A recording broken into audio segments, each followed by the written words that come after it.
أعوذ بالله من الشيطان الرجيم بسم الله الرحمن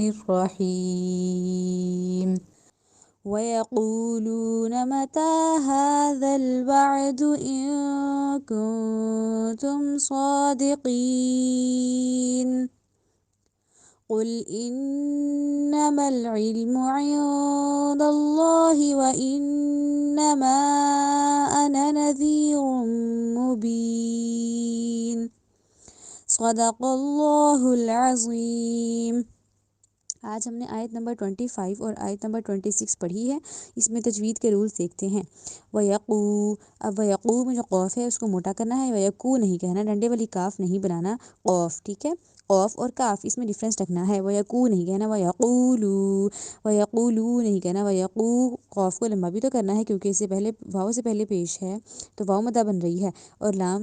میں بھی واؤ سے پہلے پیش ہے تو واؤ مدہ وَيَقُولُو، ٹھیک ہے۔ وَيَقُولُونَ نہیں کرنا، نون کے بعد کوئی خالی الف نہیں ہے، نہ ہی اس کے اوپر کھڑی زبر ہے تو اس کو لمبا نہیں کیا جائے گا۔ وَيَقُولُونَ مَتَى، اب متا میں جو تا ہے اس پہ کھڑی زبر ہے اور میم پہ نہیں ہے تو اس کو متا پڑھیں گے۔ اگر ہم نے اس کو پڑھا متا تو وہ تو تا کے اوپر کھڑی زبر کو پڑھا ہی نہیں، تو ہم نے تا کے اوپر زبر کو بنا دیا، حالانکہ تا کے اوپر کھڑی زبر ہے تو اس کو متا رکھنا ہے۔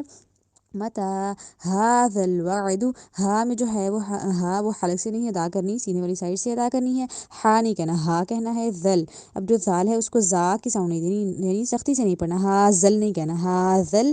ٹھیک ہے۔ هذا الوعد، وعد میں جو عین ہے اس کو حلق سے ادا کرنا ہے، وعدو نہیں کہنا، الف کی ساؤنڈ نہیں دینی، وعدو، ٹھیک ہو گیا۔ وعدو بھی نہیں کہنا، دال کے بعد کوئی واؤ نہیں ہے تو کیونکہ اس کے بعد واؤ ہوتی تو پھر ہم لمبا کرتے ہیں نا، وہ واؤ مدہ بن جاتی۔ وعدو نہیں کہنا، هذا الوعد، وعدو نہیں کہنا، واؤ کے بعد جو عین ہے اس کو الف کی ساؤنڈ نہیں بنانی، وعدو میں الف نہیں بنانا عین کو، وعدو، ٹھیک ہو گیا۔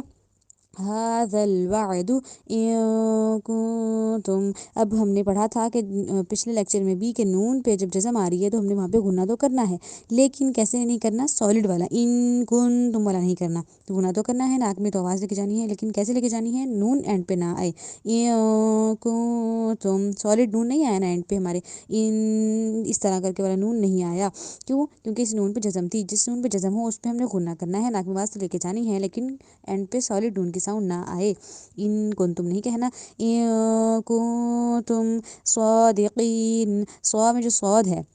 اس کو ہم نے سین کی ساؤنڈ نہیں دینی، سا نہیں کہنا، یا سا کی بھی ساؤنڈ نہیں، صادقی نہیں کہنا، صاد کو ہمیشہ موٹا کر کے پڑھنا ہے، اس کے اوپر کھڑی زبر بھی ہے تو صادقین۔ اب دوسرا قوف جو ہے وہ اس کو ہم نے موٹا کر کے پڑھنا ہے، کین نہیں کہنا، ڈنڈے والی کاف نہیں بنانا، صادقین۔ آگے ہے قل انما العلم، قل میں جو قوف ہے اس کو پھر موٹا کرنا ہے، قل نہیں کہنا، ڈنڈے والی کاف نہیں بنانا، قل، ٹھیک ہے۔ قل انما العلم، ان میں جو نون ہے یہاں پہ بھی غنہ ہوگا لیکن کون سا، کیونکہ اس نون پہ جزم نہیں ہے تو اس میں سالڈ نون اینڈ پہ آواز آئے گی سالڈ نون کی، وہ والا غنہ ناک میں آواز لے کے جانی ہے۔ انما العلم ایسے نہیں پڑھنا تیزی میں، انما العلم، علم جو عین ہے اس کو حلق سے نکالنا ہے، علم نہیں کہنا، الف کی ساؤنڈ نہیں دینی، انما العلم عند اللہ،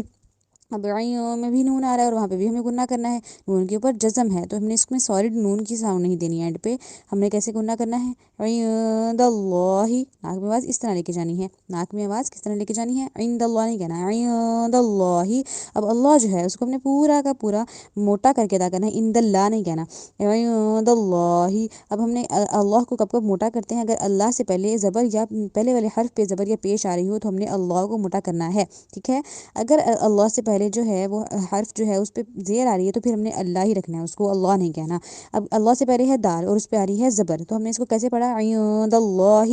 اگر اس اللہ سے پہلے دال پہ آ رہی ہوتی پیش پھر بھی ہم اس کو اس طرح پڑھتے ہیں، عند اللہ، پھر بھی موٹا کیا، لیکن اگر اس اللہ سے پہلے والے حرف پہ زیر آ رہی ہے یعنی دال پہ اگر زیر ہوگی پھر ہم نے کیسے پڑھنا ہے، عند اللہ،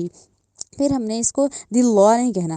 موٹا کب کرنا ہے، زبر زیر پیش میں سے، جب زبر اور پیش آ جائے، جب زیر آ جائے تب اللہ کو موٹا نہیں کرنا، ہم نے عند اللہ ہی رکھنا ہے، دل اللہ پہ نہیں کہا ہم نے، کب کب کہا، زبر اور پیش کے کیس میں کہا۔ اب تو اللہ سے پہلے کیا آ رہا ہے زبر تو پھر ہم نے اس کو موٹا کیا، عند اللہ، وَإِنَّ جو نون ہے وہاں پہ غنہ ہوگا، سالڈ نون کی ساؤنڈ آنی چاہیے، ناک میں آواز لے کے جانی ہے، وَإِنَّمَا نہیں کہنا تیزی میں، وَإِنَّمَا، میم کو لمبا کیا کیونکہ کیونکہ اس کے اوپر جو بات جو الف ہے اس پہ مد بھی ہے اور الف بھی آ رہا ہے، تو اس کو زیادہ لمبا کرنا ہے، وَإِنَّمَا نہیں کہنا، وَإِنَّمَا انا۔ اب یہ جو ہے ایکسیپشن ہے قرآن پاک میں، انا یہ ورڈ جو آ رہا ہے یہاں پہ انا، ہم کہیں گے، آپ لوگ کہیں گے کہ نون کے بعد تو خالی الف ہے، تو آپ نے لمبا کیوں نہیں کیا اس کو، انا کیوں نہیں کہا، اس کو کیوں نہیں کہا؟ ہم نے کہا ہوتا ہے کہ جہاں پہ بھی خالی الف آ رہا ہے، جس حرف کے بعد بھی خالی الف آ رہا ہے، اس کو ہم نے لازمی لمبا کرنا ہے۔ لیکن ایک ایکسیپشن کیا ہے، صرف ایک چھوٹی سی ایکسیپشن ہے، وہ یہ ہے کہ خالی الف سے پہلے جو بھی حرف آ رہا ہے ہمیں اس کو لمبا تو کرنا ہے، لیکن اگر نون آ رہا ہے قرآن پاک میں کہیں پہ بھی خالی الف سے پہلے اور اس نون پہ زبر ہے، نون پہ شد کی بات نہیں ہو رہی، نون پہ زبر کی بات ہو رہی ہے، اور اس نون پہ زبر ہے، اس پہ کوئی تشدید نہیں ہے، اس نون پہ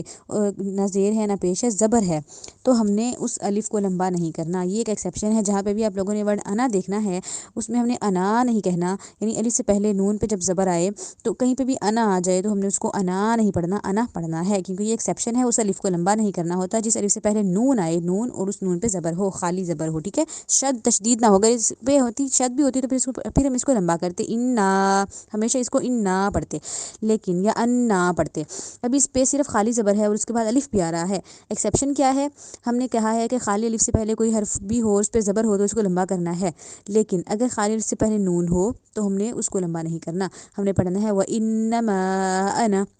انا نہیں کہنا، اس کو انا کہنا ہے، یہ ایکسیپشن یاد رکھنی ہے، کہیں پہ بھی انا آئے اس پہ تشدید نہ ہو تو ہم نے اس کو لمبا کرنا ہے، اگر تشدید ہوگی یعنی شد ہوگی تو انا کہیں گے، کوئی شد نہیں ہے، نون پہ زبر ہے اور خالی الف سے پہلے زبر ہو تو ہم نے کیا کہا ہے، ہمیشہ لمبا کرتے ہیں، لیکن اگر نون کا کیس آ جائے پھر لمبا نہیں کرنا آپ لوگوں نے، پھر اس کو انا کہہ دینا ہے،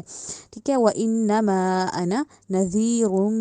نذیر میں جو ذال ہے اس کو زا کی ساؤنڈ نہیں دینی، نذیرٌ، ٹھیک ہے، نذیرٌ بھی نہیں کہنا، نذی کہنا ہے، جائے مدہ بن رہی ہے، یا سے پہلے زیر آ رہی ہے، ذال کو نرمی سے ادا کرنا ہے، دانتوں کے درمیان زبان لا کے نذی نہیں کہنا، نذیر کہنا، نذیرم،